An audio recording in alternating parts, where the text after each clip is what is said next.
Gloria po ba at si Sir Arman ay tama po ay patungo po sa aming tanggapan, sa tanggapan po ni Senator Raffy Tulfo nung mangyari po ang insidente? Ayan po yung ating suspect, yung gunman po. Na nagpara. Nasa linya po natin yung kapatid po ni Ma'am Gloria na si Ma'am Susana Mendoza na nasa Kawayang Isabel ko. Susana, condolence ha? Salamat, sir. Oh, so far, kamusta na? Kamusta na ang pamilya? Kamusta na kayo? Medyo sa amin po, ngayon sir, medyo nandun po yung takot. Kasi hindi namin alam kung sino yung talagang nasa likod itong mga gumawa ng ganito sa aking kapatid. Okay, Susana, mano kayo kakabsat? Ilan kayo magkakapatid? 10 kami, sir, pero pang-anim si Ate Glo. Bali, tatlo pa kaming naiwan, sir. Tatlo pa kaming naiwan. So, minusay, tatlo na lang kayong nabubuhay sa 10 magkakapatid? Pero yung lalaki na yan, si Arman Bautista, yan po, sir, yung boyfriend niya o live-in partner niya. So, magkaiba apelyido nila, ibig sabihin hindi sila kasal. Okay, si Gloria ba may asawa pa? Meron pa, sir. Buhay pa yung asawa niya. So, hindi sila annulled? Hindi, sir. Pero nagkaroon po sila ng noon, usapan kay Piskal. Pero hindi daw valid yun, sir, na sila na magkahiwalay. Parang sa pagkaalam mo, ha? Hindi natin, kasi wala kang personal knowledge nun, pero sa pagkaalam mo, ano yung naging usapan nila? Na, sir, na parang yung ate ko, malaya na siya at yung mga, parang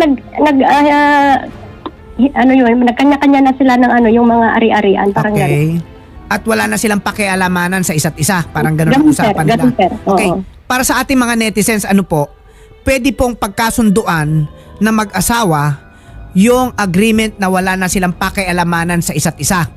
So, kung meron man agreement na ganun o kasunduan ng ganun, si babae, pwede na rin mag-boyfriend ng iba, si lalaki, pwede rin mag-girlfriend ng iba. Pero maganda ko sana kung may kasulatan yun para malinaw. No po? So, yun ang tinatawag na condonation o tinatawag na agreement nila na pwede na yon. Pinakita pa yung ate ko noon, yun lang ang naging problema. Parang hindi daw valid yun na until na ma-annul yung kasal nila yung bayaw ko. Bakit? Yung husband niya ba hindi payag sa ganung usapan? Pumayag, sir. Kaya lang noon nagka-problema na sila ate at saka yung anak niya parang nabaliwala na yung usapan. Okay. Anong status naman nung lalaki? May girlfriend ng iba? May asawa siyang teacher, sir. Kaya lang naghiwalay na rin sila. May asawa na rin yung asawa niya. Teka lang, so yung asawa ni Gloria, kinasal uli sa ibang babae? Ay, hindi, sir. Yung si Arman. Si Arman, ayun yung kapartner, yung namatay, yung kasamang namatay. Yes, yung sir. asawa ni Gloria, ano nangyari? May boyfriend, may girlfriend, may kinakasama na ng iba? Dito lang, sir. Niya yung anak niya. Kasama niya yung anak niya na isa. Sige, so sana mapunta naman tayo doon sa investigasyon na nangyayari. Sa pagkaalam nyo, ano nang status ng investigasyon?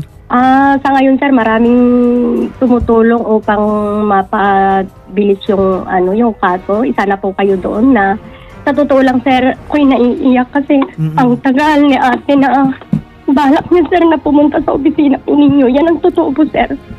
Sabi niya kasi sa akin noon, sir, nabubuhay siya nung galing siya ng Canada. Sabi niya, sister, hindi ko na kaya, sabi niya. Kasi pag dito lang na usap-usap sa sabi niya, parang hindi yung aksyon. Sabi niya, naalala po niya si Sir Raffy Tulfo. Ma'am Susana, para lang po malinawan, base na din po sa mga bali-balita po, si Ma'am Gloria po ba at si Sir Arman ay tama po ay patungo po sa aming tanggapan, sa tanggapan po ni Senator Raffy Tulfo nung mangyari po ang insidente? Hindi po, ma'am. Okay hindi po. Babalikan lang si ate kasi gagagaling lang niya ng Tarlac. Yes, ma'am. Ngayon po, nag-chat po ako sa kanya na, sister, sabi ko, wala, kasi ma'am, kagawad po kasi ako dito.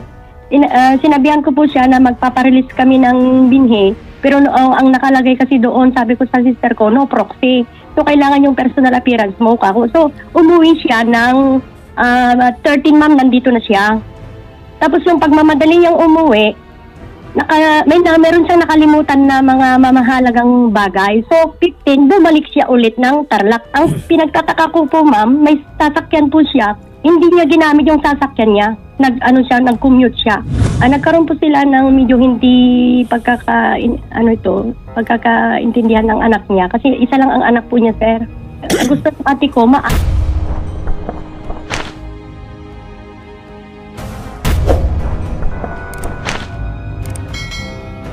Ang duyan frame ay isang standalone na istruktura na sadyang ginawa upang suportahan ang duyan para sa komportableng pagpapahinga. Hindi tulad ng mga tradisyonal na duyan na nangangailangan ng dalawang nakapirming anchor point. Ang mga frame ng duyan ay gawa sa matibay na black iron pipe o stainless steel pipes depende sa mapipili nyo. Ang pangunahing bentahe ng paggamit ng duyan frame ay ang flexibility ng mga lokasyon ng pag-setup. Gamit ang isang frame, masisiyahan ka sa iyong duyan sa loob o labas ng bahay, hindi na kailangan ng mga puno o poste para sa pag-angkla. Nangangahulugan ito na maaari mong i-set up ang iyong duyan sa isang patio, beach, farm, offices, balcony, deck, o kahit sa loob ng iyong tahanan. Gamit na gamit ang portable na frame para sa mga gustong ilipat ang kanilang duyan sa paligid o dalhin ito sa mga biyahe para sa pagpapahinga. Ito ay isang self-supporting na istruktura na nagbibigay sa iyo ng kaginhawahan at pagpapahinga na hindi nangangailangan ng mga nakapirmanenteng